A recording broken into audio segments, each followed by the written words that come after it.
Okay, so you're welcome to another class. And today we are going to start a very short but a very important standard, which is IAS 10 on events after the reporting dates. Note that this class comprises of is a combined class because this is a combined requirement for across levels. It's just the way questions are set that are different, which you would see very soon. So we're looking at IS 10 on events after the reporting dates. So the first thing we really need to establish for this standard is the objective of this standard. And the objective of this standard, there are two. It's two objectives we want to achieve for this standard. Number one is when, in fact, let me put it as to identify when an entity should adjust its financial reports for events that occur after the reporting date. That's the first objective we want to achieve. And that's the first thing we want to know as far as IAS 10 is concerned. When can we adjust our financial reports for events that occur after the reporting dates? And the second objective is disclosures, to identify disclosures that are necessary for events that occur after the reporting date. So two objectives we have. First is to identify where an entity should adjust its financial report for events after the reporting dates. And secondly is the disclosures that are necessary for events that occur after the reporting dates. So these are the two things we want to learn today.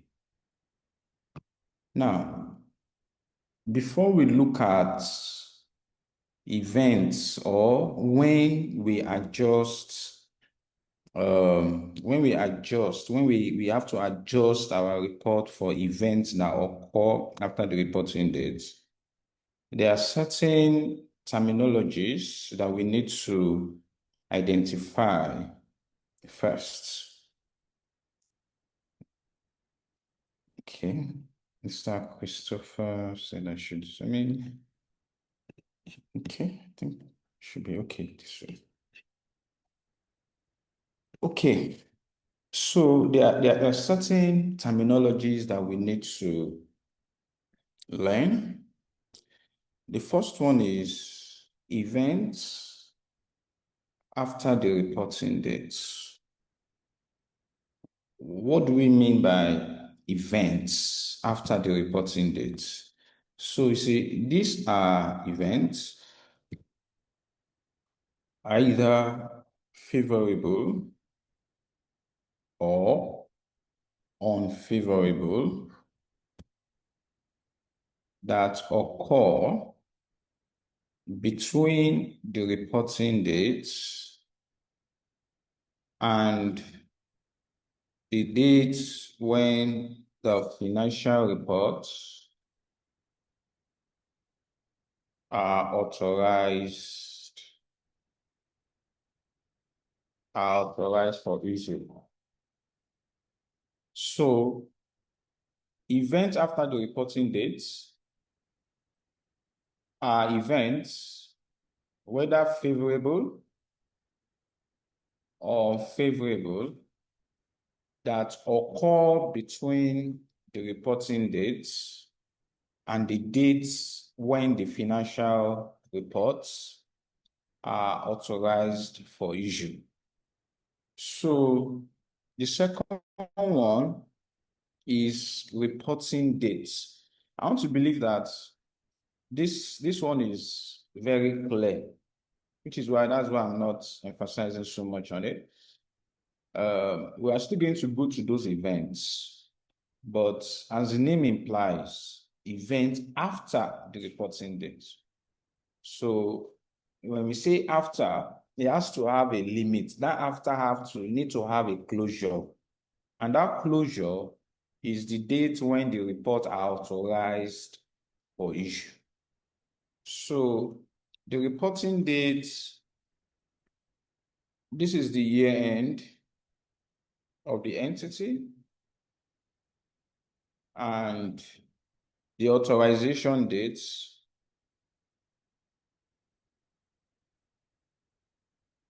this is the dates when the directors or the board of directors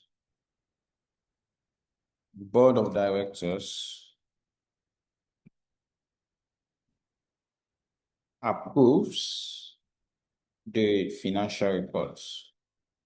It's not even the day when shareholder approves it. It's the day when the board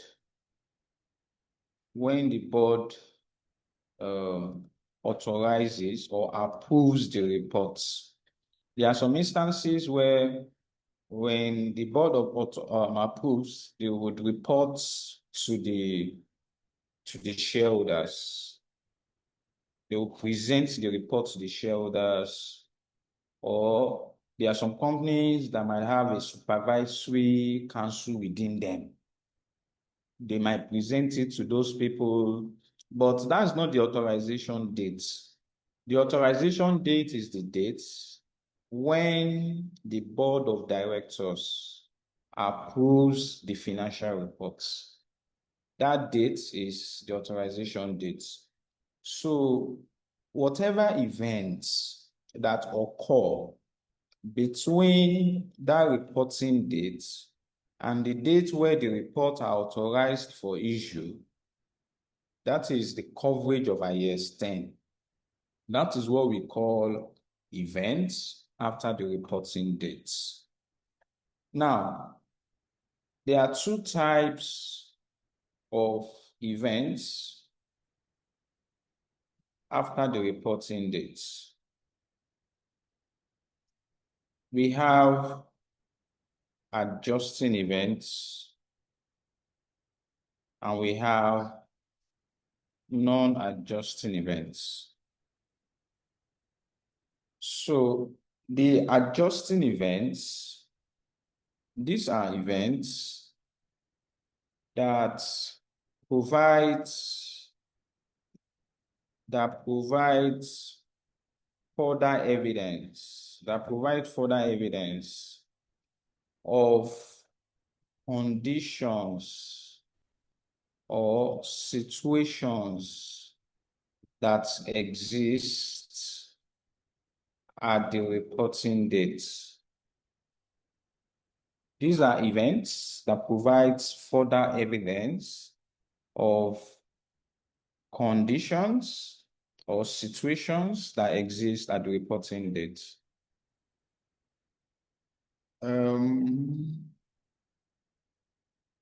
Ufoma, you know that you can talk if you want to, so I can get your questions clearly. Because I believe I've already explained what you're asking again. Ufoma, are you there? So when you say authorized for issue, what does that mean? So you would usually sit down and approve the financial statements. So that is when they authorize it for issue.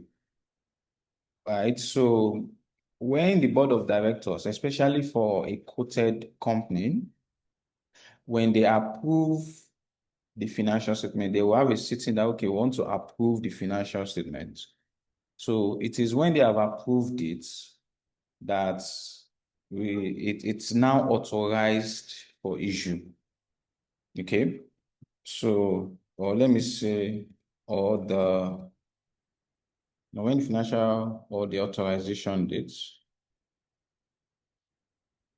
or the authorization dates.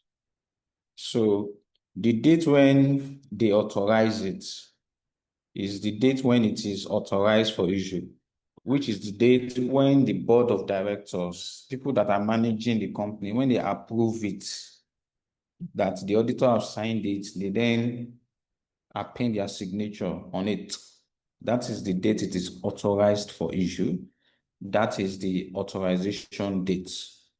So, and the reason why we sometimes call the date of authorization as the date it is authorized for issue is because that is when you can then publicize the financial reports, either to the shareholders, to the public, or other stakeholders as it may require. That's what we mean by when the financial reports are authorized for issue. What I mean is the authorization dates. Clear, sir. Thank you. Okay. So the adjusting events, I said these are events that provide further evidence of conditions or situations that exist at the reporting date. So we'll look at series of examples of adjusting event. I will show you a lot of examples very soon. But by this definition,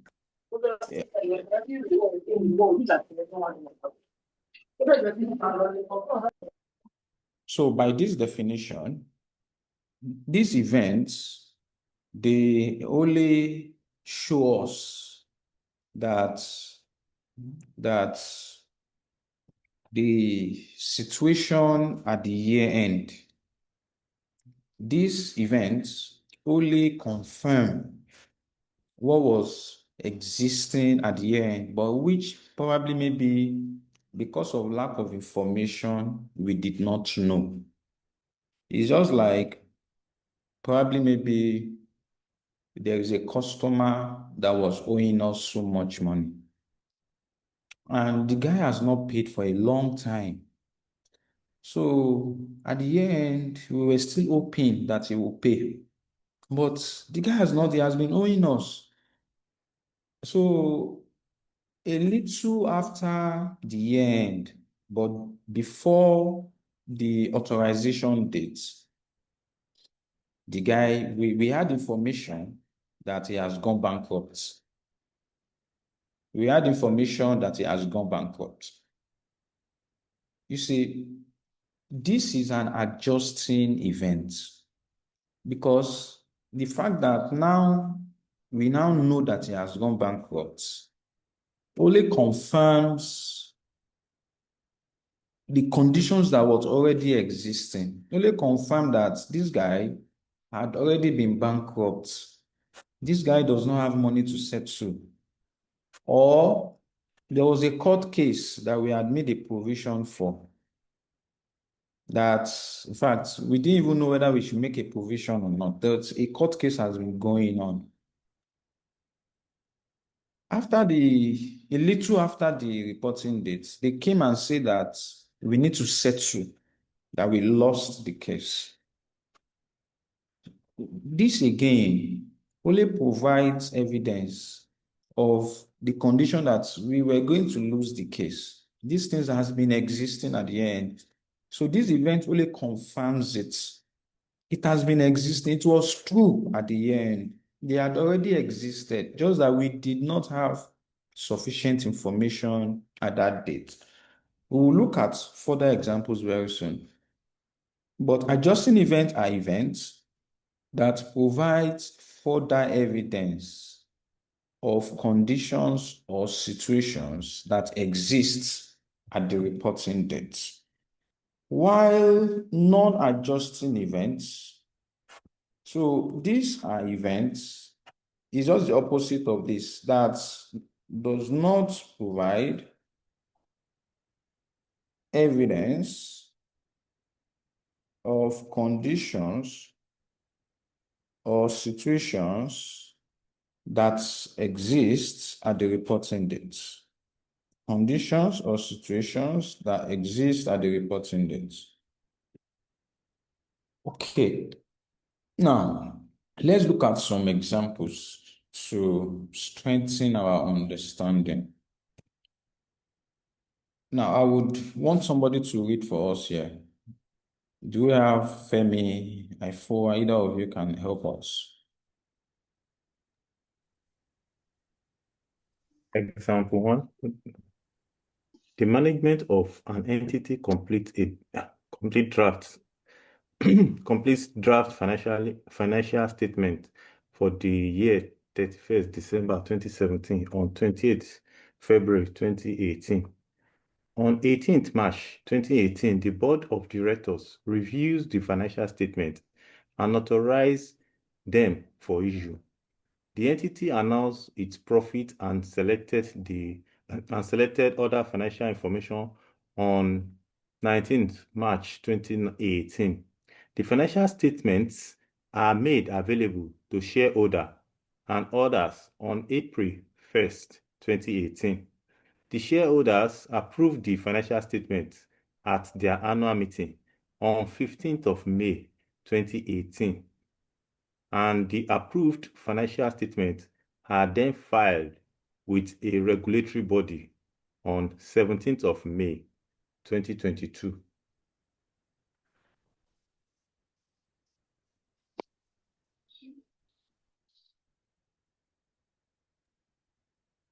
This is supposed to be 2022. Yeah. No, 2018. Made a mistake. No, now let's analyze this together. If you look at this question, the reporting date is 31st of December.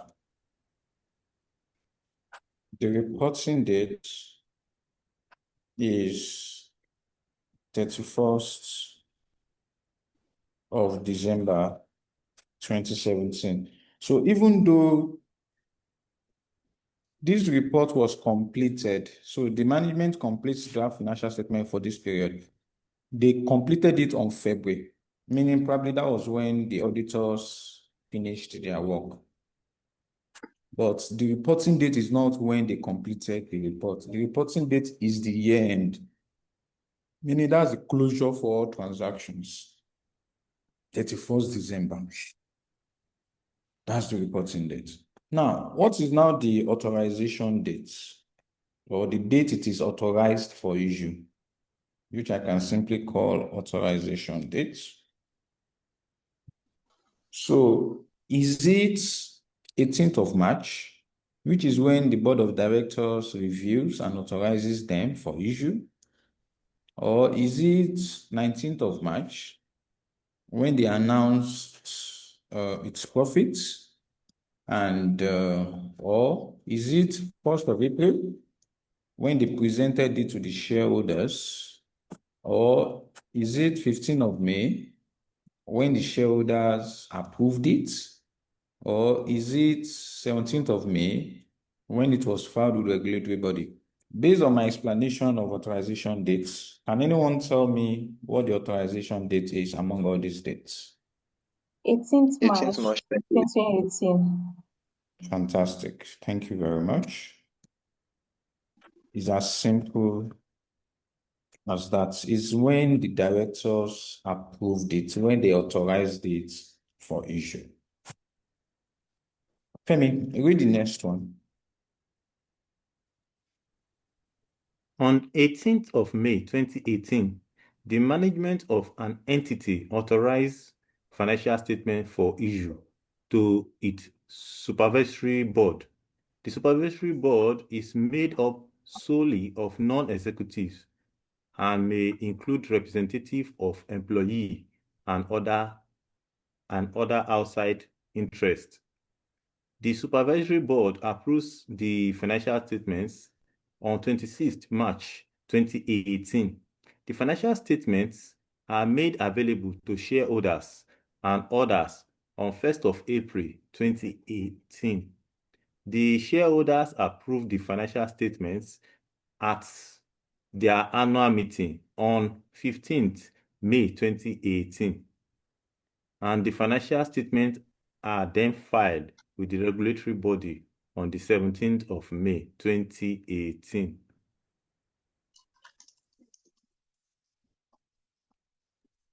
Okay, thank you. So again, for this one, the management authorized the financial statement for issue to its supervisory board on 18th of May. The supervisory board are non-executive directors, and they include representative of employees and all of that. So the supervisory board approved the financial statement on 26th of March. So they then gave it to the shareholders on 1st of April. Then the shareholders approved it on 15th of May. They filed it to the regulatory body on 17th of May. So what's the authorization date here? 18th May. 15th of May.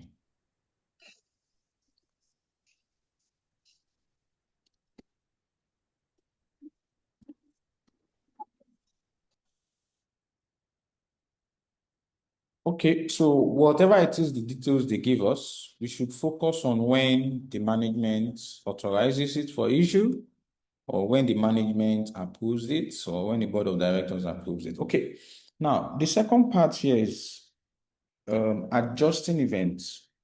Examples of adjusting events that we have here is when there is settlement of a court case. So a settlement of a court case is giving evidence that we already are going to lose the case from the end.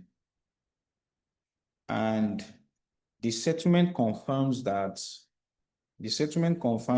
there was an obligation we were owing at the end. So in this case, we might need to adjust our provision that we might have made. We will need to update it to show the actual amount that we are now settling. Or probably we will need to cancel out our provision or update it. If the settlement would happen much later in the future, but I mean, we need to settle. So for that reason, we will need to adjust that provision. You see, in the exam, when they want to ask you questions on IAS 10, the examiner is not going to be asking you to adjust the report. The examiner will ask you, should they adjust it or not? That's the focus of IAS 10. IAS 10 is not how to. No, IAS 10 is should you or should you not? Is it an adjusting event? Is it not an adjusting event? That's what IAS 10 basically wants to address. Another one is bankruptcy of a customer. I also mentioned this also, that when a customer goes bankrupt after the year end, but before the financial statement are authorized for issue, or before they are authorized, that is also an adjusting event, because it shows that in fact, it confirms that at the end, that customer must have been facing serious financial difficulty. So going bankrupt after the end only confirms that, because people don't just go bankrupt. You won't just wake up and say, I don't have money anymore. No, it's something that would have been going on gradually. You will have been in financial distress. Then ultimately say, well, let me just declare to the public that I cannot pay my debt anymore. So if that happens, you would need to adjust the receivables of that year, of that previous year. You will need it's an adjusting event. Also, is sale of inventory. So if you sell an inventory after the year end, what that does for us is that it's going to provide evidence of the selling price of that inventory. According to IAS 2, inventory is measured at the lower of costs and net realizable value. If we now sell our inventory after the year end at an amount that is lower than its cost, we need to go and adjust that previous year report so that the valuation of our inventory will reflect that valuation. It needs to reflect, because the fact that we are now able to sell it at an amount, at a selling price, it only confirms us, it only helps us determine the net realizable value of that inventory. And that will help us in our valuation. So we will need to adjust our inventory valuation. It is an adjusting event. Another one is discovery of frauds or error. If frauds or errors are discovered after the year end, that shows that our financial statements were incorrect, we will need to adjust figures of that previous year, especially if that fraud was discovered before the authorization date. You will need to update that previous year figures. Whatever item it is affecting, that fraud or error has affected, it needs to be adjusted. It is an adjusting event. Okay, Emmanuel? Yes, Go sir. ahead. Yes, sir. Thank you. Yeah, this adjusting event that is limited to when before the authorization date. Now, what of if this normal adjusting event actually happened and it was covered after the authorization date? Are we going to leave it? I think it's no, but I don't know what to do. So you will just treat it in the current year. You update whatever figure in the current year, whatever item is it affecting in the current year. So the discussion here is, should we adjust the previous year figures or not? That's the discussion. And you can only adjust if that event happens between the reporting date and the authorization date. If it happens after that date, that means you are not going to adjust your previous year figures. You won't adjust the financial statement of the previous year. You would only just update the report for the current year. You just include Oh, it as part of your transactions for the current year. thank you, sir. All right. Ufoma. So I have a life scenario, Okay, like please. where I work, our 2024 financial statements. We find out that so many of the transactions were not treated, figures were not corrected, and the auditor have audited it and management has approved.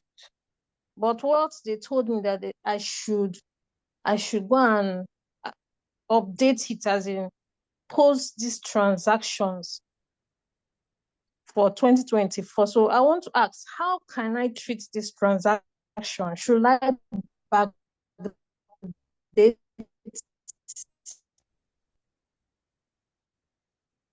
or I should treat it in this current payments that were not posted, some were wrongly posted.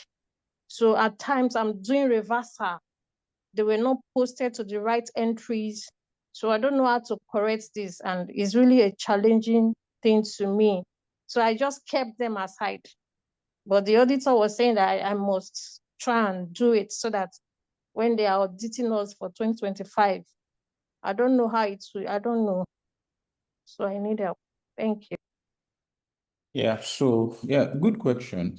So first is based on what IAS 10 is saying, if that event was discovered, if it's an error and is discovered after the date the financial statement is authorized for issue, so that is now outside the scope of IAS 10 because ordinarily errors is an adjusting event. But if it is happening after the date financial report is authorized for issue, then you cannot treat it in line with IAS 10 anymore. You take it away from IAS 10 and you go to IAS 8. So IAS 8 deals with corrections of errors. Okay, so IAS 10 tell you that is it an adjusting event? Is it a non-adjusting event? So errors are adjusting events in as much as you discovered it between the reporting date and the date is authorized for issue. Now, based on your question, you said they have already approved the reports. So we are going to take the corrections away from IAS 10 and you're going to give it to IAS 8 to undo. IAS 8 then says that when an error is discovered affecting a prior period, IAS 8 says that you are going to correct that error retrospectively. You correct retrospectively, and correcting retrospectively is just you will not go and adjust the previous year account anymore. You cannot touch that anymore. So you are only going to correct it by adjusting the opening balances of assets, liabilities, or retained earnings. Assets, liabilities, or equity. Let me put it equity generally. Depending on the nature of the item so that we will know which one is affecting. But we cannot go and change figures of the report. We have already, as soon as the report is approved, nobody touches it anymore. It's there to be like that. Okay. But IAS 8 now takes it. IAS 8, I will teach you IAS 8. I will show you examples of how to do these corrections. I'm sure that when I teach you that, you'll be able to apply that knowledge to that issue you're having in your office. So you will see how to correct these errors even in real life, because most of what we are discussing here is highly practical. It's what happens in real life. So from my hope, did I answer your question? Okay, sir. Thank you. All Yeah, right. sorry, I want to say something, please. Okay, Moses. With regarding this particular correction, I had a counter with one of the audit firm recently. I think we concluded our 2022 audit year, and there was a particular evaluation we did for that year. It was SS, but they closed it. The auditor in charge, I think the manager in charge then was about resigning, so he didn't look into the revaluation very well, so he closed the audit. So on getting to 2023, they found out that one of our companies was going into PIE. That's the revenue was above 100 billion. So they decided to look into everything detailedly.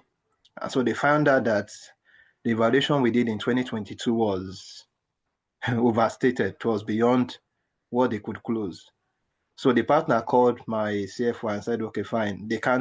They have to restate it based on the fact that they don't want another company to look into it because the group is going into PIE sector, another audit firm will come in. So what we did at the end was that we actually did a restatement based on that error. So we created a particular financials. But at the end of the day, when we closed 2023, we ended up restating our figures for 2022, and that was how we closed the error that we found out.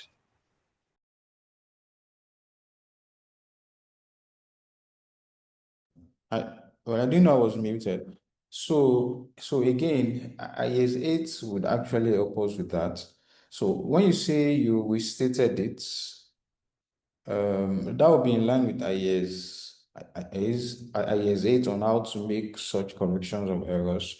So there is, when we look at with retrospective restatement of of your previous year figures, but when you're restating it again, the way it works, I don't know how you guys have done it.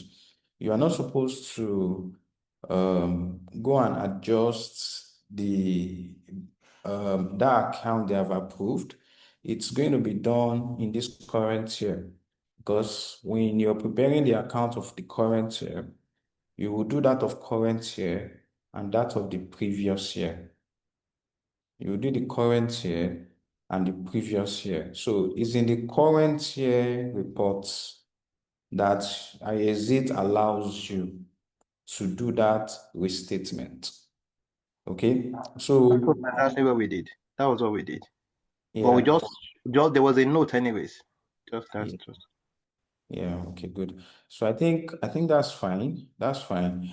Okay, so with all these examples we're having, what we need to identify here is this.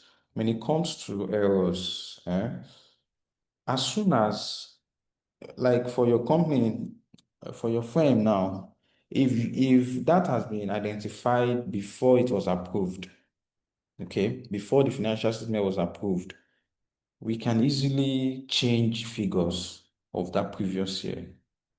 But if we now identify it after the reports were approved, then we can't do anything to that anymore. Then IAS 8 takes over the affairs, right? So, and at that point, everything you want to do, the retrospective restatement or the retrospective application of the correction of errors is going to be done in the current year. And usually we would adjust the opening balances that we're bringing forth, depending on the nature of that item. If it's an item affecting asset, equity, and all of that, you'll probably be adjusting it from your equity statements. Then you would do your retrospective application or corrections that. So, I mean, when we look at IAS 8, it's another very interesting standard that we would be able to enjoy. Okay, good one. So another one is we receive information affecting asset values in the sense that we got information after the year end that our asset is impaired. Okay, so like a decline in the fair value that existed before the year end, but we didn't know. We only got that information after the year end. We can go ahead and change figures again, provided it's not outside the authorization date. Also, determination of purchase or sales consideration. So when you are only able to determine the selling price or the purchase price of an asset after the end, an asset that you bought or that you sold before the end, but you are able to determine the purchase price after. I mean, if that happens, then you can then adjust your report with that new information. So I have seen a question before that asked you to mention 3 examples of adjusting events. So you need to be able to mention at least 3 or 4 in the exam. Now, for non-adjusting event, like you have mentioned, this one, they are events that does not provide evidence of conditions that exist at the year end. They don't show that these events were happening at the year end. In fact, non-adjusting events are majorly new events. They are new transactions that happen for the year that you don't need to go and adjust the previous year reports, as it were. And examples of that is if there is a major business combination or if there is a disposal at the end. This is a non-adjusting event. You don't need to adjust your report for that because it's happening. It's a new transaction that is happening. Or maybe there was a natural disaster or fire that occurred maybe in our factory after the reporting date. That is a new, nobody know that fire was going to occur. Nobody planned for that. It's a new transaction. It's a new event. Or the value of our investment fell, maybe because of government policy or because of economic circumstances. These are new transactions. These are new events. Or the prices of our inventory fell, again, because of probably government policies or because of a new competitor. These are non-adjusting events. Or we declared dividend after the year end. So a lot of people would think we need to go and adjust the previous year report. No, if you declare dividend after the year end, is a non-adjusting, is a new transaction, is a new event. If you decide to declare dividend, even though dividend is paid from the profit you must have made, so usually it is based on cash flows, it's based on retained earnings, not a particular profit like that. You will see a company making loss. Maybe they made loss in the previous year and they still pay dividend. So probably they have made so much, they have buffer in prior years. So announcement of dividend, I mean, take note of this. You can ask you. So you need to be able to know that they don't need to adjust the financial report of the previous year for this. It's a new transaction. It's a new event. Dividends are paid from your cash flows, from your retained earnings. So you don't have to adjust the prior year figures for dividends. Another one is when you issue shares or debts in the current year. It has nothing to do with the prior year, or there is a business restructuring, whether you close a segment, you change management, is a non-adjusting event, or there's changes in tax rate or laws. They are non-adjusting events, or there was a lawsuit that came up, is non-adjusting, is a new transaction, or you introduce a new pension plan for your employees or a new share option scheme for them, is non-adjusting.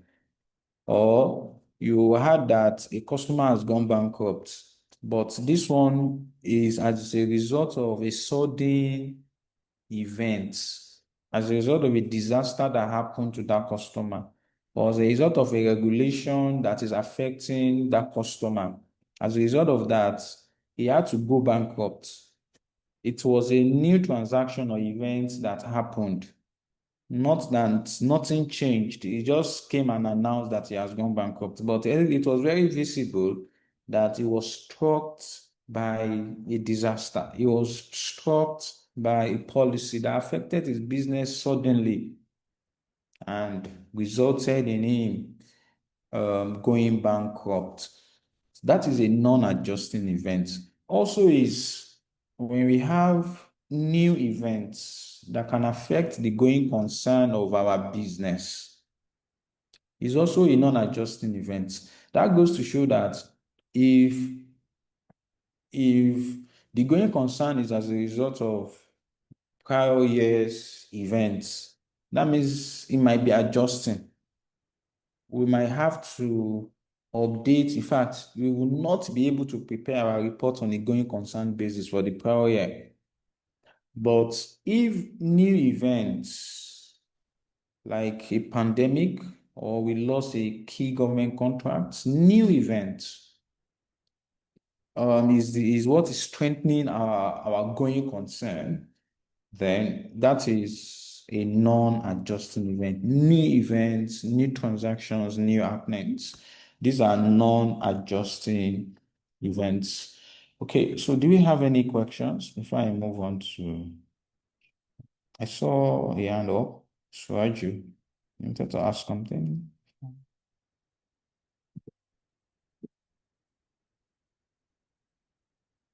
Any questions?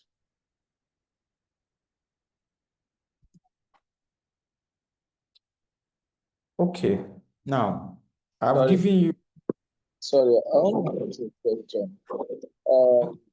When we said adjusting event, we said there is a if we are able to sell a product at the beginning, maybe after the end of the accounting year, then we notice that the actual price in the market is lower than what we have our inventory, that we should adjust.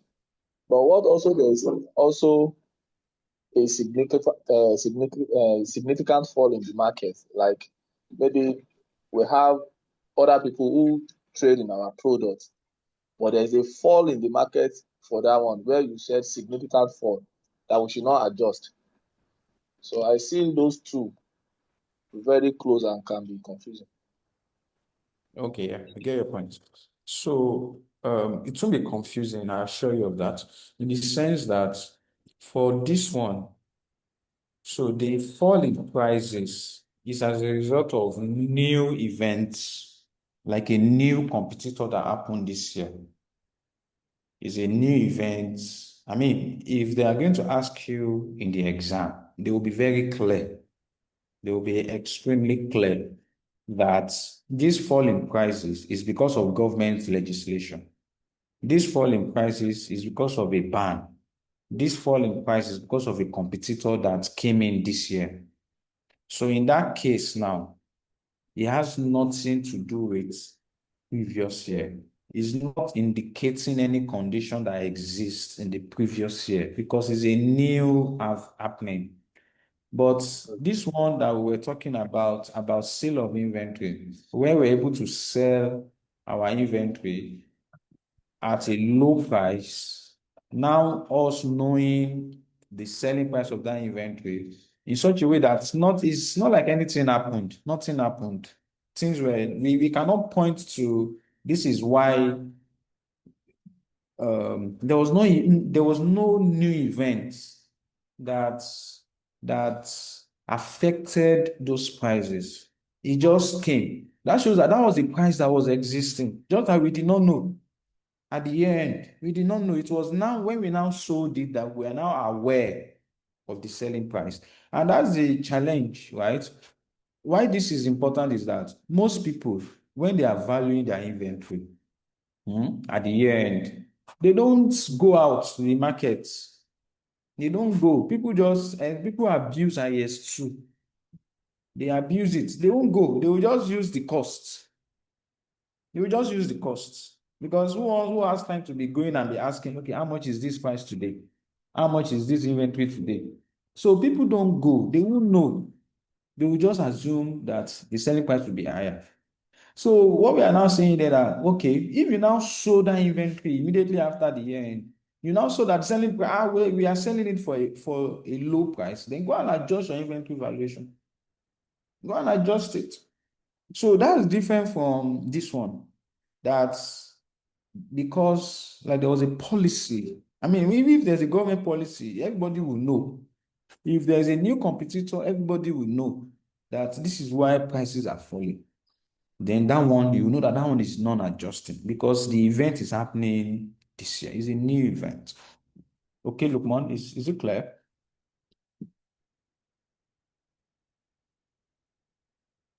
Yes, thank you very much. Okay, so I did a summarization for you here, just for you to see a comparison between adjusting and non-adjusting. So I won't go through them again.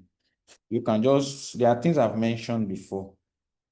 So just a summary of, okay, of the same thing, litigation, when it can be adjusting, when it can be non-adjusting. You will see for the ones that are non-adjusting, things that occurred, like fraud that occurred after the end, like a contract that came up after the end. Like, I mean, we are talking about new transactions, new events. Is not events that shows that this thing has been happening. It's not event that is confirming that this thing has been, that this was the case at the end. Those are adjusting events. Okay, and I've mentioned going concern regarding um, regarding non-adjusting.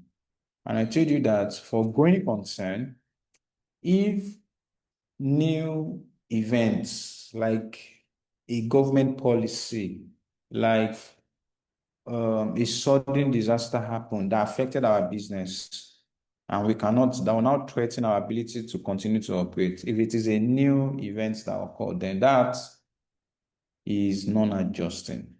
But if this event shows that if nothing happened, we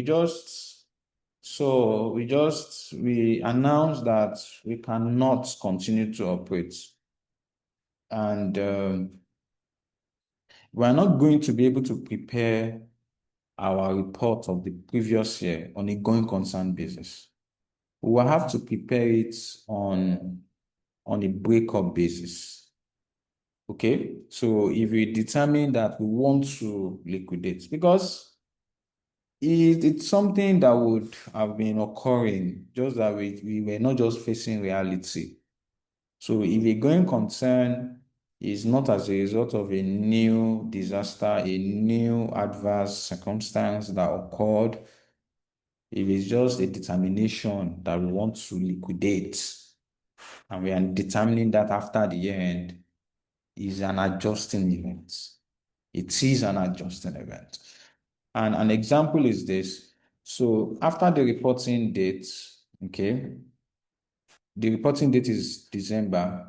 So at that date, the entity is trading profitably and the management expect that to continue to do so. They have no intention to liquidate the entity or to cease trading. But in March, before the financial year authorized for issue, they experience an unexpected change in the business,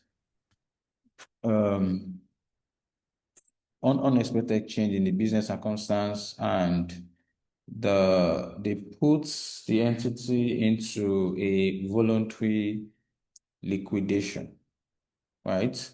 So in this case now, for this, we would need to, let me hear from you. How are we going to prepare our reports in this case? Is it going to be on the basis of, will it be on a going concern basis or on a breakup basis?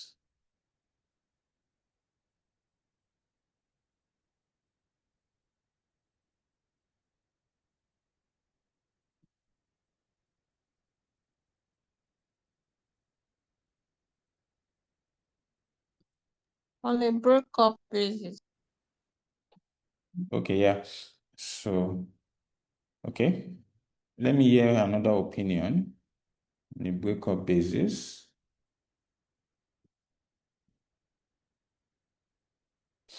Okay, it is on a breakup basis. So anytime an entity's determine after the reporting date either that it intends to liquidate or cease trading, that it has no realistic alternative but to do so, then that means that report of that prior year we need to state it clearly.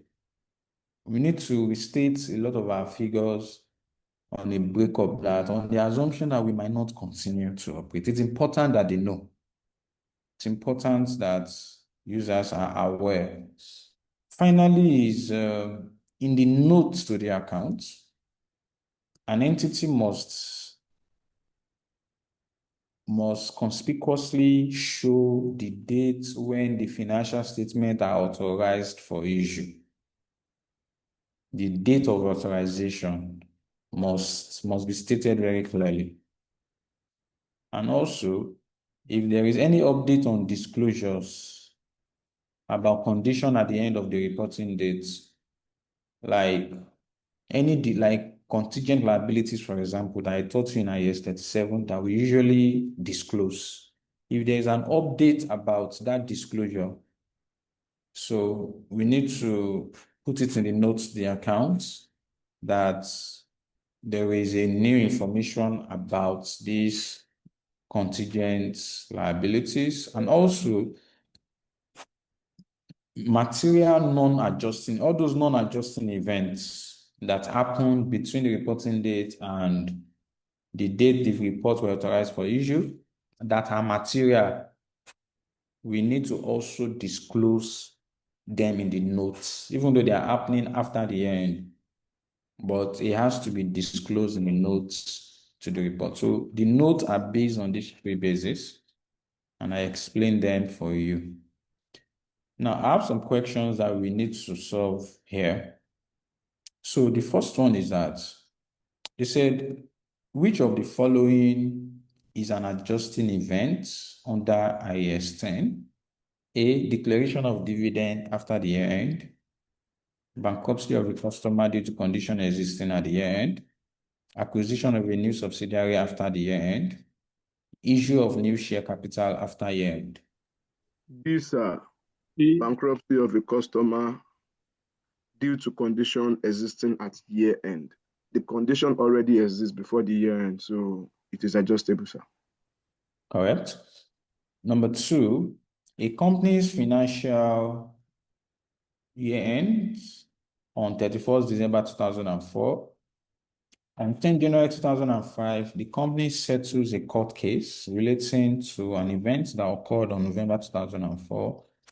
The settlement confirms the company had the liability at the end. How should this be treated? A, adjust financial statement for 2004, disclose only, ignore as it is after the reporting date, recognize in 2005. We have to adjust the financial statement for 2004, sir, because this event already exists before the end of the reporting period, sir. Okay, that's correct.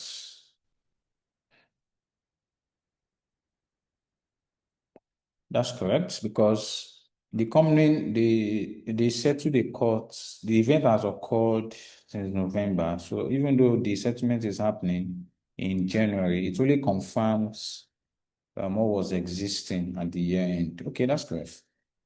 Also, they said, which of the following is a non-adjusting event?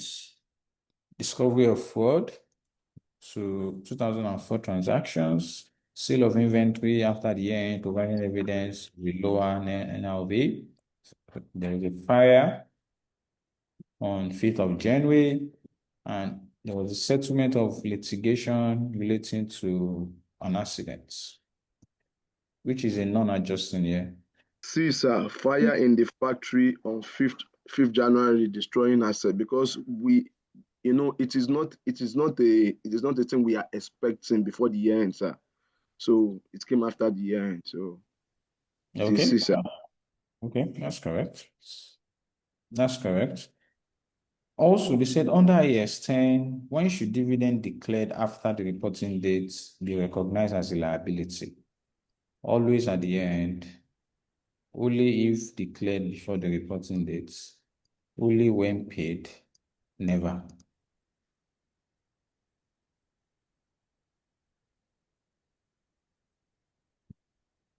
When declared before the report. Sorry, Lukman, what did you say? Only when if declared before the reporting date. That's correct. That's correct. Only if declared before the reporting dates. Okay.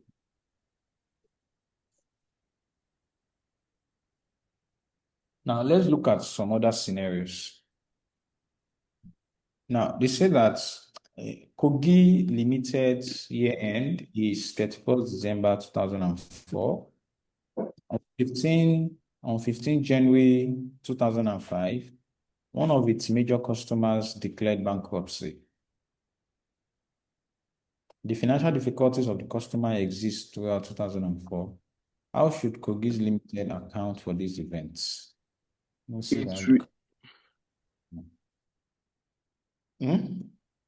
How should they adjust? How should they treat it? How should they account for it? Surely it is an adjustable event, sir, because throughout 2004, throughout the year that got ended, we already know that they have financial difficulties, sir. So it is an adjustable event, sir. That's correct.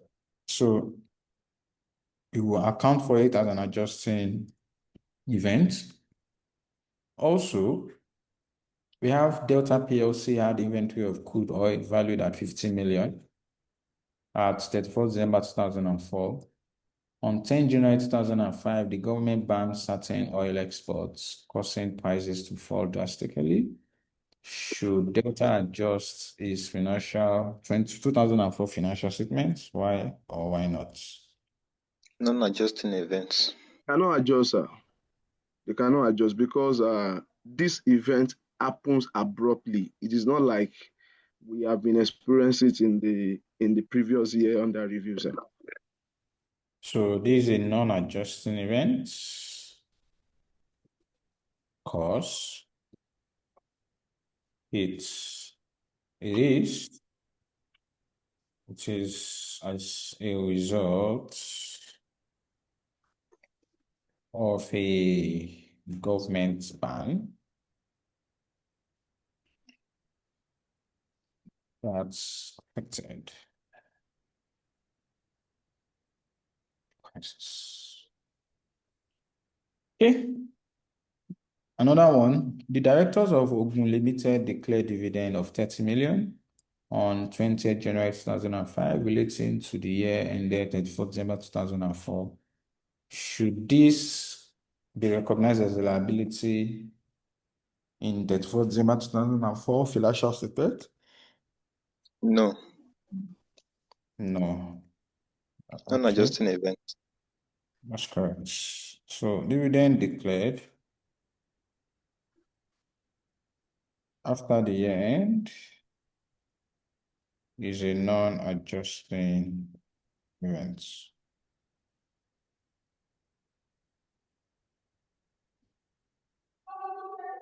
And the financial reports of the previous.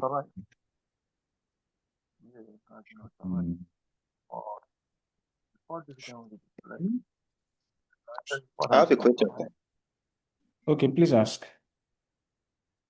I think when I was in foundation, I think sometime in, I think few years ago, especially about this particular declaration of dividend, I was told that if a dividend is declared, it can, and as long as it is not paid, it can only be taken in the notes to the account. That was that year. But until last year and this year, that was when I began to understand that when a dividend is declared in a particular accounting year, as long as even if it is not paid out yet, it has to be declared as liability. So I don't know whether I was one that got the misconception previously, or there was a time that that principle was changed. The first principle I had was around 2019, 2020, thereabouts. That was when I had that knowledge that, okay, if a dividend is declared, as long as it is not paid out, it has to be taken note of in the notes to the account. But in recent time, 2020, 2023, 2024, 2025, I began to get another worldview that, dividend declared, if as long as it has been declared for a particular financial year, you just have to declare liability for it until when it's paid out, then you pass the normal journal entries to close that liability. Yeah, so what changed is that before, when dividend is proposed, when a proposed dividend, we don't usually, so they put it in the report, just proposal. So when IAS 1 was adjusted around 2017, not even 2017, a long time, around 2010 or so, they changed that no, when dividend is proposed, you can only declare that. You only put it in the report as liabilities when it has been approved by shareholders. And that is when they declare dividend.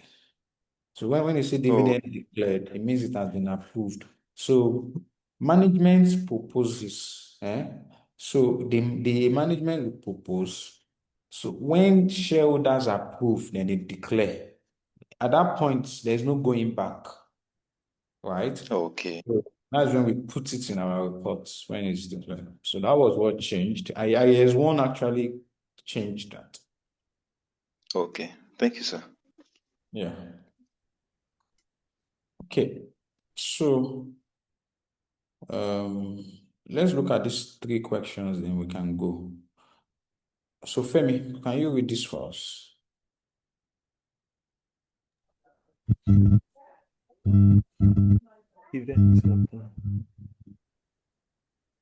Okay. When I read two notes to our financial statements, they seem to contradict each other. One of the notes refer to a legal case from December 2004, in which we were being sued for damages by a customer. We originally thought Omega would have to pay damages of 5 million naira, but the case was finally settled for 5.5 on 20th October 2005. The financial statements at 30th September 2005 presented a liability of 5.5 million. Despite this only being confirmed after the year end. The second note refers to the major fire in one of our factories on 15th of October 2005. The damage caused to the factory is estimated at 5.75 million naira. However, the note says that no adjustments have been made to the amount recognized in the financial statement for the year ended 30th September 2005. In respect of the damage caused by the fire, this will have a significant but temporary impact on the cash flow of the business. However, it will not cause our ongoing concern status to be in doubt. The two events are not being treated consistently, despite the financial amount being similar. Please, can you explain these apparent inconsistencies? Okay. I'm aware that a major customer owing us a significant amount became insolvent on 20th November 2005. We are unlikely to recover much, if any, of this debt. But why don't the financial statement contain at least a note explaining to our shareholder what has happened? I am aware that the financial statements were authorized for issue on 15th of November 2005.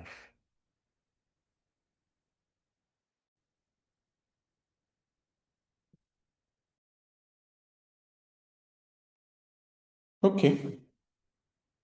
So for this one, you should find it easy because I believe we'll have mentioned everything. So they give us, these are 3, each paragraph is dealing with different events. If you look at the first event, this guy was saying that he said the event after September, 30th September, meaning their reporting date is 30th September. So he said he was reading their notes and he saw some contradictions that he said the note referred to a legal case from December 2024, which is during that last year, which were being sued for by a customer. So they said they originally thought that they would pay 5 million, but the case was finally settled for 5.5 after the end, which is 20th October. So the financial statement at September, at the end, already included the 5.5 million. despite this only being confirmed after the end. Okay. So can anybody comment on this? Can we explain to this guy why this has happened? Or is it wrong for this to have happened?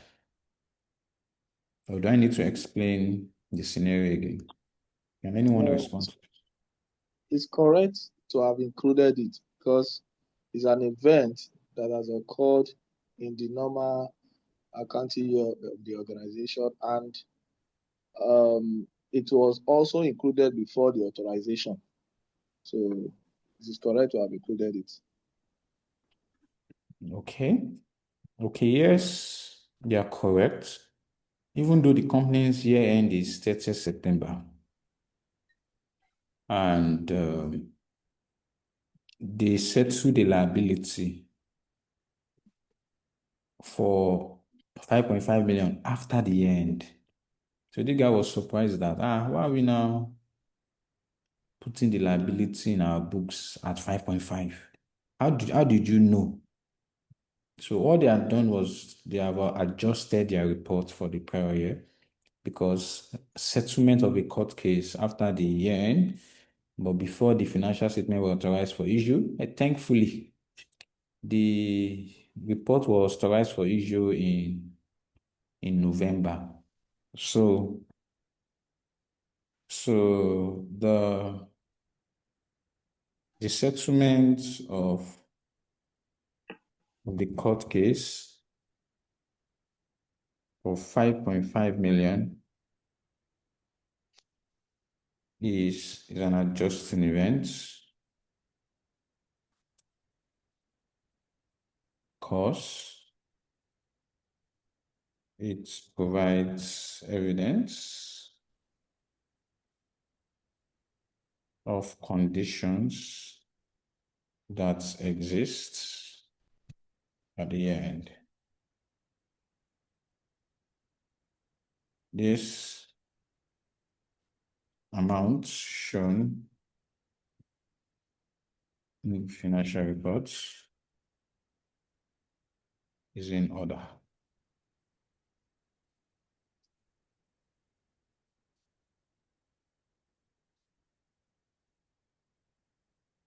Okay, so it is an adjusting event.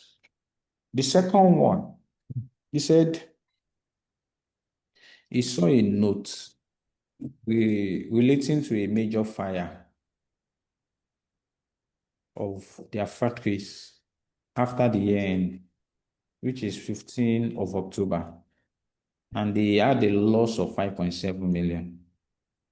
And the guy now saw that they did not adjust the previous year financial statements ending in September 2005 of that year in respect of that damage. So the guy is now saying that this amount will cause significant cash flow impact on the business, even though it will not affect their going concern, but it will affect cash flows. He's now saying that these two events are not being treated consistently. He said, this one, we settled a court case after the end. We adjusted it. This one, fire happened in our factory after the end. We did not adjust it. Then he's asking us to explain why the inconsistency. So the fire outbreak is a non-adjusting event that does not provide evidence of conditions that exist at the reporting date. This type of transactions cannot be adjusted in the financial reports.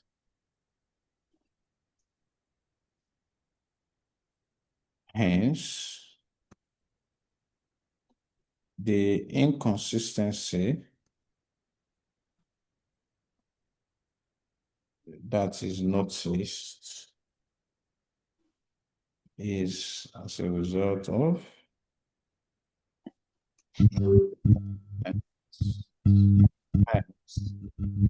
with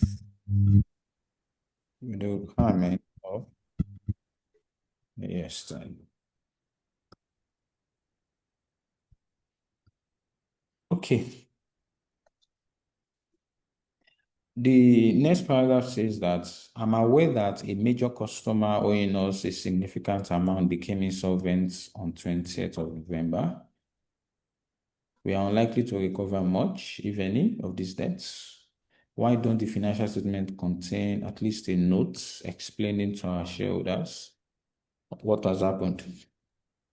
Can anyone respond to this? Yes, sir. Okay. This is Okay, go ahead. no, go ahead, go ahead. Okay. It is not a non-adjusting event because Exactly. it became insolvent after the authorization. So the account has already been approved by the board. So the adjustment will be in the coming year, not in the previous year. Okay. That's absolutely correct. So the insolvency of the customer occurred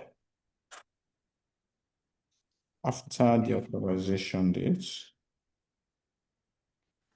Hence, it cannot be adjusted in the reports of the prior year. So it's outside. In fact, this is not an event by the reporting date. It does not meet that definition again. It does not meet that definition again.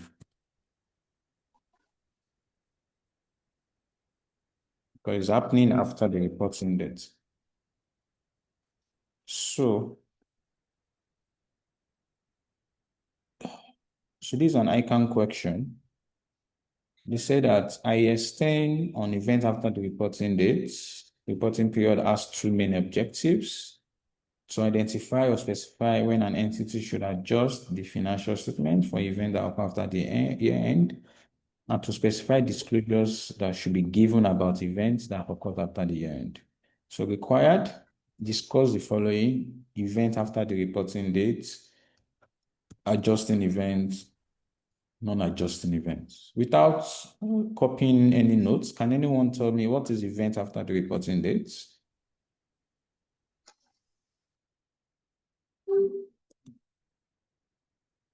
Without looking at your notes, what is Can I event try after? to? Yes, Omar, please try. Okay, these are events that could be favorable or unfavorable that happens after an approved date. I'm just trying to say it offhand now, not looking at my book. So I don't know if I'm correct with that explanation. No, you're not, except you want to try again. Hmm. Okay, there are events that occurred after a reporting date, and this event could be favorable or unfavorable. You're still not correct. Ah, You're missing a key ingredient. Can anyone correct her? okay, now let me try again. There are events that are either favorable or unfavorable. I think they occur between the reporting date and the date of which the report has been authorized for issues. I think something like that. Now you're correct. Now you're correct.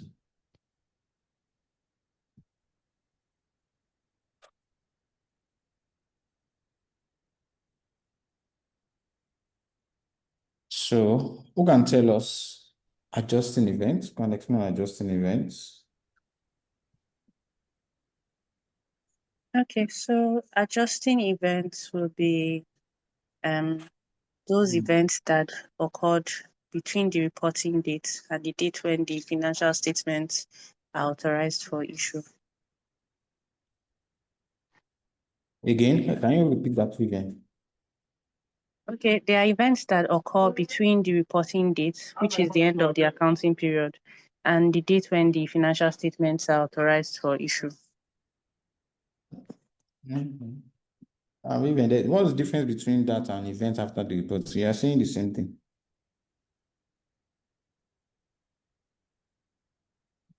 All you have to find is event after the reporting date, not adjusting events. Okay, can I try on this? Yes, please. I think there are events that occurred as they provide evidence of events that happened, I think, after the reporting date. Say it again. There are events that they provide evidences of what happened or the situations that happened at the reporting date. Now you're correct. Yeah. Okay. Yeah, that's correct. So they give us more information. These are events that give us more information. They give us more evidence. They help us confirm situations or conditions that were already existing, that were true. They were there at the reporting date.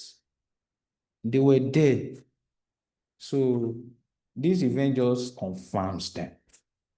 They really confirm them. So non-adjusting is now the opposite of that.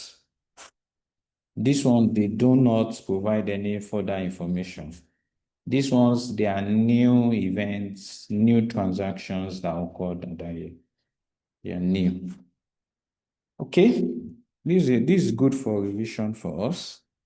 So if you look at the requirement of this, they say we should prepare a brief memorandum advising the directors of Shaka Nigeria Limited on the accounting treatment or disclosure required as a result of 1 to 3 after the reporting date. So for this one now, so they say prepare a brief memorandum. So please help them do their memorandum. And this is what is required. You need to do something like this. So let's say you are the accountant director of Shaka Nigeria Limited.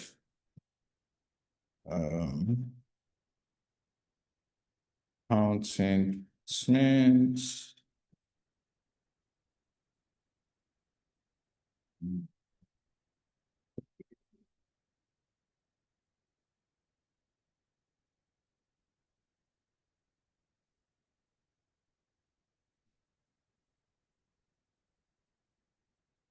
Okay.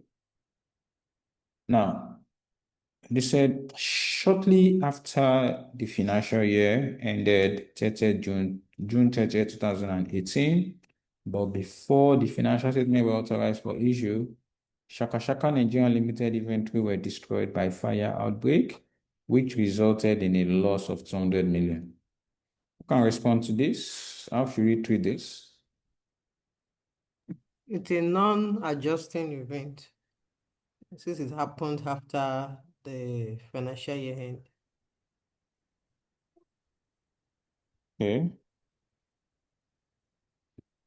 So the following paragraphs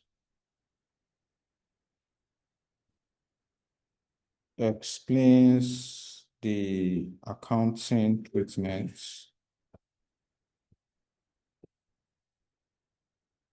of the events specified in a question.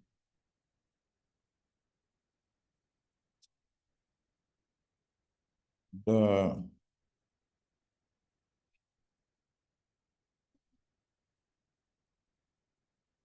fire outbreak is a non-adjusting event because it does not confirm conditions that exist at the reporting dates. The 200 million loss will not be adjusted in a prior year, but in current. Secondly, this talks about the company's financial year ended June 30th, 2018, shows an amount of 60 million that is due from one of his debtors, Mr. Onigbese. Shaka Shaka Nigeria Limited provided for impairments as of June of 50 million against the gross value of 60 million due from Onigbese. On July 2018, before the financial statement was authorized for issue, Onigbese declared bankrupt and unable to pay the debts. Who can respond to this? How should we treat this?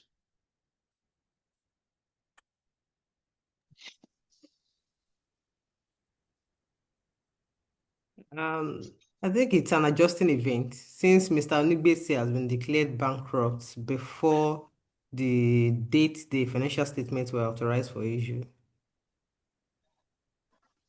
So how do we treat it?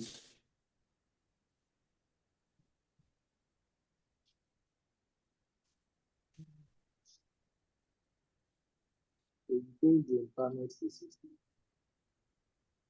What do you say?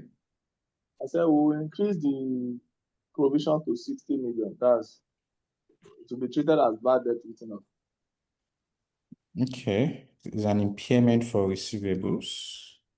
So the trade receivables should be completely written off by increasing the impairment provision from 15 million to 60 million at the reporting date. This is an adjusting event, and it provides evidence of conditions that exist. Then, okay, and finally, it says Shaka Shaka Nigeria Limited was sued on June 30th, 2018, but the judgment was only handed down on July 21st, 2018. The company was found liable for damages and costs amounting to 31 million were awarded against it. On July 22nd, Shaka Shaka Limited filed a claim with its insurers. On July 29, 2018, it was notified that the insurer would only cover 26 million of the loss. How do we treat this? Can anyone respond to this one?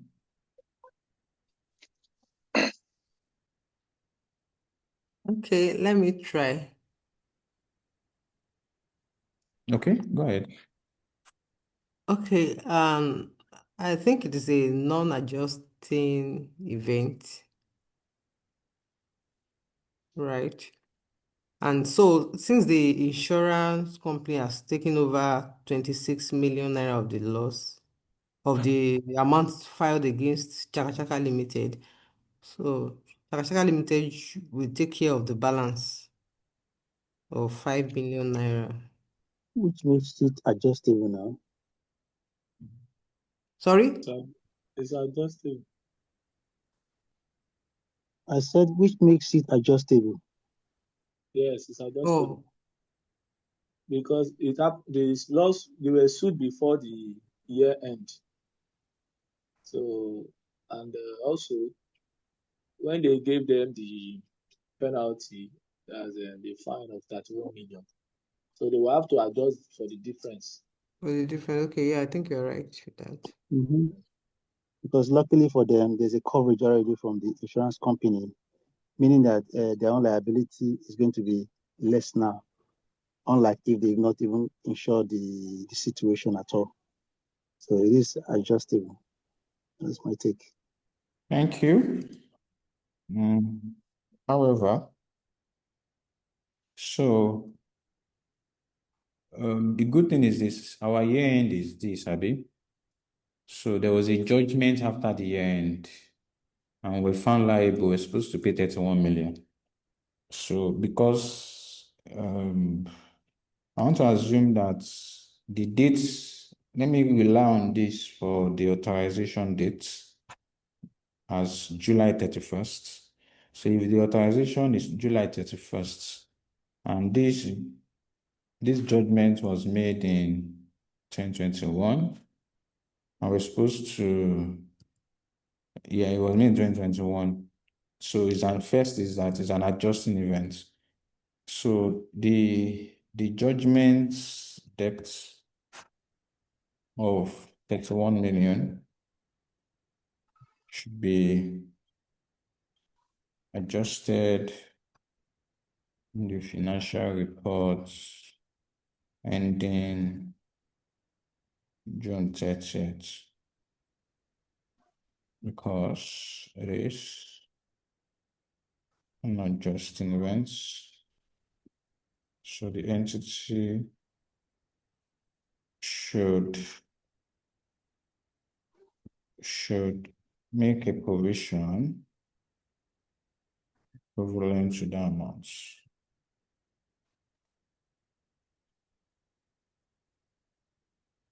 Additionally, the entity has filed a claim to the insurance company before the financial reports were authorized for issue. And was it approved on July? Okay. And the insurer has also notified us of a 26 million coverage. Of a 26 million coverage. Hence, we will adjust the reports ending June 30th by recognizing an asset in respect of the amount recoverable of 26 million. Okay, so what I've been able to do here is that I did not offset. I did not offset because offsetting is not allowed in this case. You need to present the assets and the liabilities separately. And I think I told you something like that in IAS 37. Under provisions, where there is reimbursables, when you're expecting a reimbursement, I told you that you should present it separately as an asset, as amount recoverable. So the 31 million, you're going to make a provision for that amount.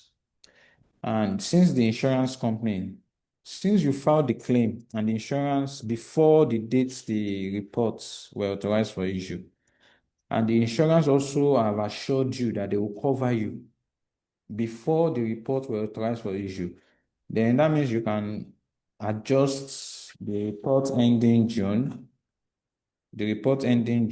and recognize an asset in respect of the amount recoverable of 26 million. Do you know that if the insurers did not respond until after the date where after the reports were authorized for issue, he cannot update these reports with these assets. He cannot recognize an asset if the insurer responded after the date the account was authorized for issue. The only reason I'm able to update and adjust is because I'm sure that I will get the money because they already notified me that they will cover 26 million before the authorization date. So fine, I can adjust. If it had been after the authorization date, I cannot adjust. I can only go and put it in the current year report.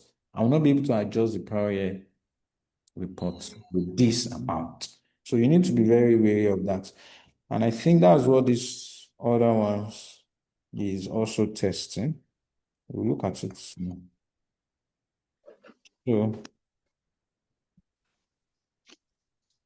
So I hope the above explanation have clarified the treatment of the events that the reporting dates. Thank you.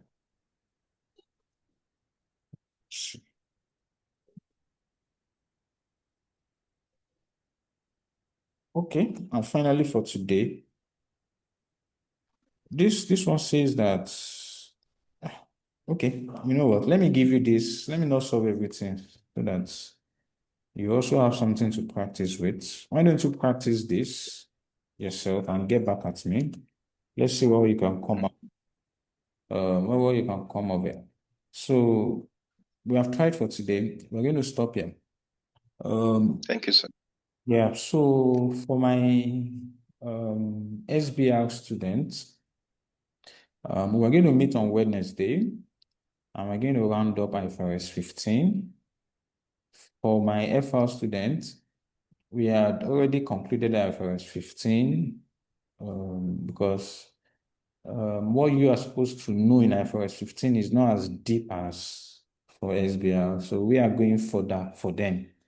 So where I stopped with you guys, I had to go further with the SBR students. And that place I'm covering for them is where I can usually ask their own exams. And but for you guys on Friday, we are going to be starting leases. So I think after lease, we will then move to group accounts for both levels. But group account for FR is very different for group account for SBR. Group account for SBR is much, much, much, much, much more advanced than whatever you guys are going to be learning. So all through September, we are going to be having this 8 to 10. You just have to make this sacrifice because I'll be so busy in October. And what I'm trying to do for my FR students is that I want to finish your syllabus by the end of September. If we do this 8 to 10 for FR, we are going to finish your syllabus by the end of September. Now, what is left will be very little, if any, safe, because we will have been able to cover more ground. So today, we are not going to have that our 7 to 9 class, but from next week, Sunday, we are going to have this morning class and that evening class. So September will be a lot of work for you guys, and I would advise you to endure so that you will do well in your exams. Like I promise you, if you endure and you follow through, all things being equal, you should pass. And I can tell you for free Students that pass through me, I don't get less than between 90% to 95% pass rates. All my students know me. Yeah. Even when they see me at the center, they come and meet me at that. I passed your own course. I've passed your own course. I don't, you won't pass under me and fail. I don't like that because I put in 100%, over 100% for you. I put in all the effort required, and I always ensure that you also put in the same effort. I don't like failure. It's not nice to fail. Leave those motivational speakers. It's not good to fail. If you have opportunity to pass, pass, pass, do it right the first time. There's nothing better than that. Don't fail. So, and that's the mission, yeah. So please, let's make the necessary sacrifices. Let's do assignments. Let's revise. The diet is now officially halved. We are moving to the second half. We are moving to the second half. So, I mean, we are now here. So, try to enjoy the rest of your Sunday, and I'll see you in the next class. Thank you very much. Thank you, sir. Yeah.